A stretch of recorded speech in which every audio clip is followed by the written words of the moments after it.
Today the lectionary gives us one of the most famous passages in the Bible. It's the one about being born again, and also that much loved verse, "For God so loved the world that he gave his only begotten Son." And of course those words are spoken to a guy called Nicodemus. And it's Nicodemus who really has our attention for today, sometimes perhaps overlooked in the story. And so just to get ourselves into the flow of things, let's go back a few verses.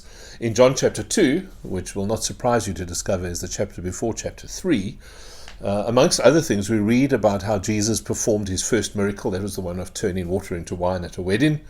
And according to verse 3, Jesus also performed a number of other miracles, the details of which are not recorded for us. But this is how chapter 2 ends. During the time Jesus was in Jerusalem, those days of the Passover feast, many people noticed the signs he was displaying, and seeing they pointed straight to God, entrusted their lives to him. But Jesus didn't entrust his life to them. He knew them inside and out, knew how untrustworthy they were. He didn't need any help in seeing right through them.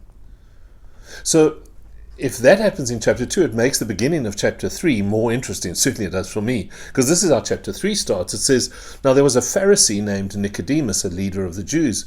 He came to Jesus by night and said to him, 'Rabbi, we know that you are a teacher who has come from God, for no one can do these signs that you do apart from the presence of God.'"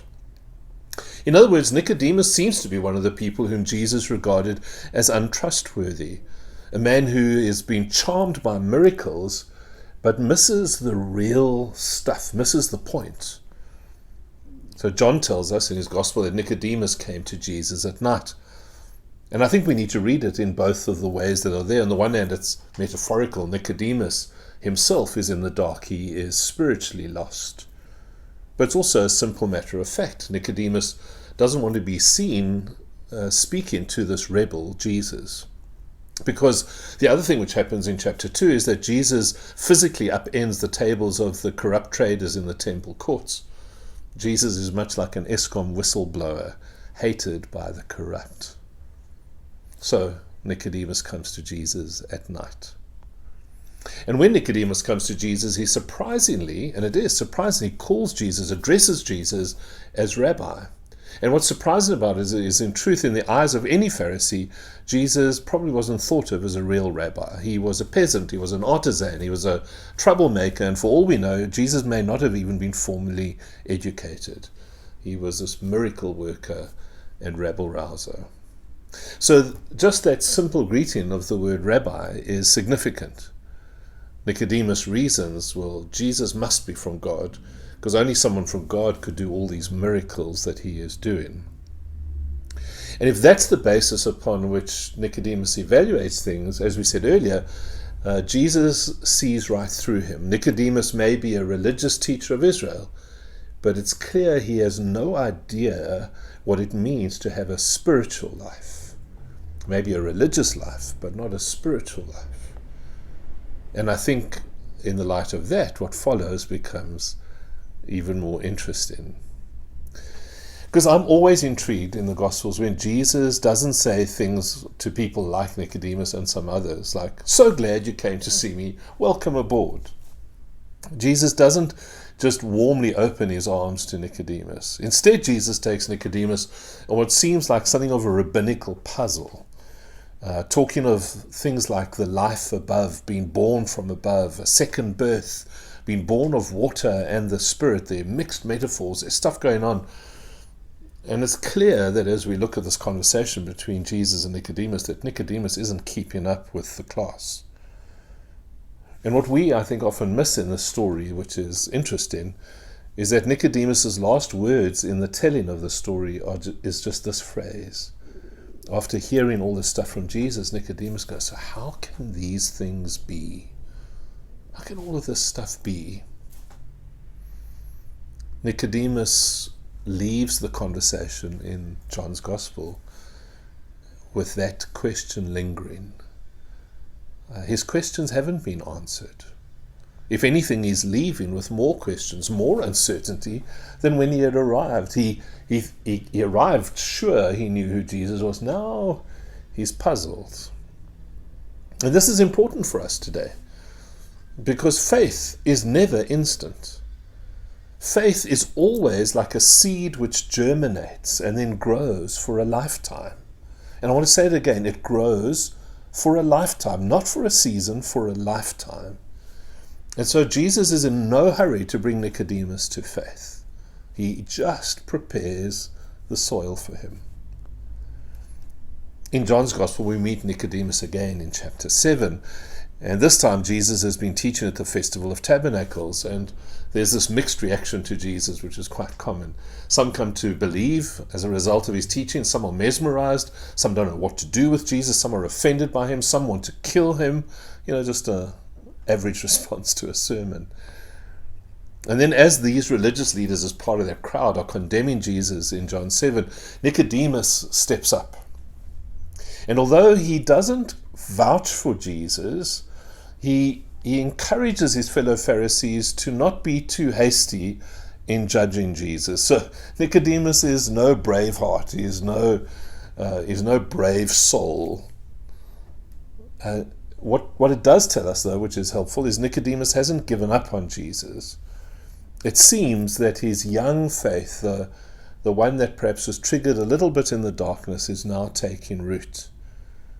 But he's still a part of the Pharisees, because, as we know, old habits die hard. They're hard to give up.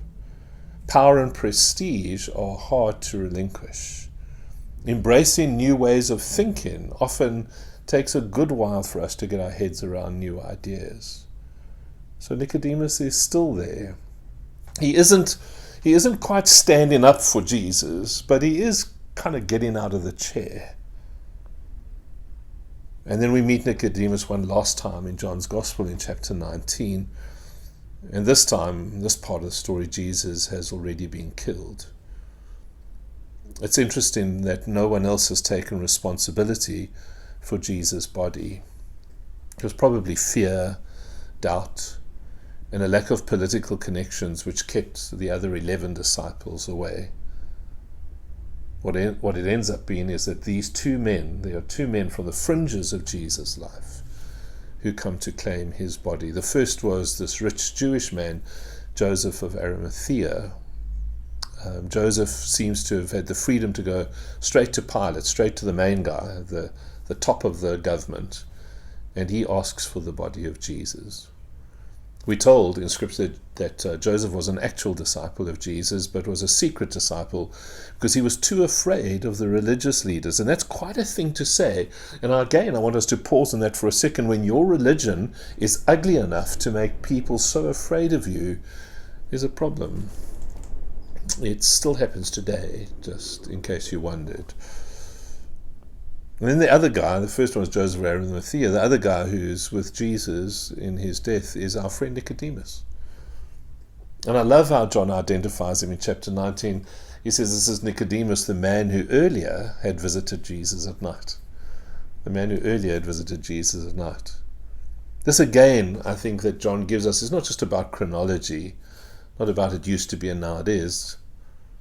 It seems that it's a way to tell us, albeit cautiously, that Nicodemus has now started moving into the light. It was Joseph who provided the tomb for Jesus, and it is Nicodemus who provides the spices to anoint his body. 75 pounds of aloe and myrrh. And together these two men, and just these two men from the fringes of Jesus' life, they are the ones who prepare the body with spices and wrap Jesus lovingly, carefully in linen cloths. One of the untrustworthy from John chapter 2 in John chapter 19 is now one of just two who tend to the beaten, broken Lamb of God who takes away the sin of the world. A task that we would have expected would have been done by those who had loved him the most and knew him the best. But here it is, our friend Nicodemus, the man who came to Jesus in the shadow of night, is now with Jesus in the shadow of his tomb. He has moved from doubt through to difficult belief, uncertain belief, and finally now to a deep, deep devotion. And that reminded me just a little bit of John Wesley, the founder of Methodism, who described his own spiritual journey as moving from having the faith of a servant, serving out of fear, to having the faith of a son, serving God out of great gratitude and love. And I think we see that in Nicodemus' story, and I think it belongs to all of us. And so I want to suggest to you just 3 quick lessons as we close from the life of Nicodemus.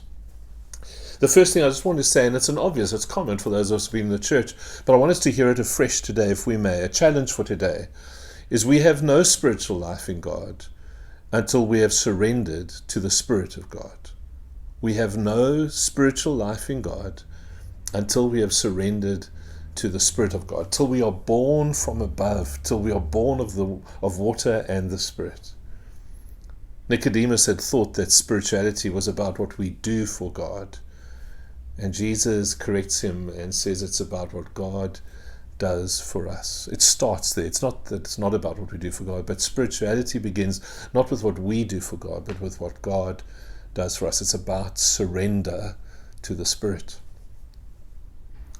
The second lesson I think we learned from Nicodemus is that spirituality, and if I could have said only one thing today, this would have been it, that spirituality is not static. I really ask that we hear that. And for our congregation in particular, spirituality is not static. It is organic. It grows. And if it's not growing, it's dead. If you still think, believe, and feel the same as you did about God 50 years ago, with great love, I say to you, you are stuck.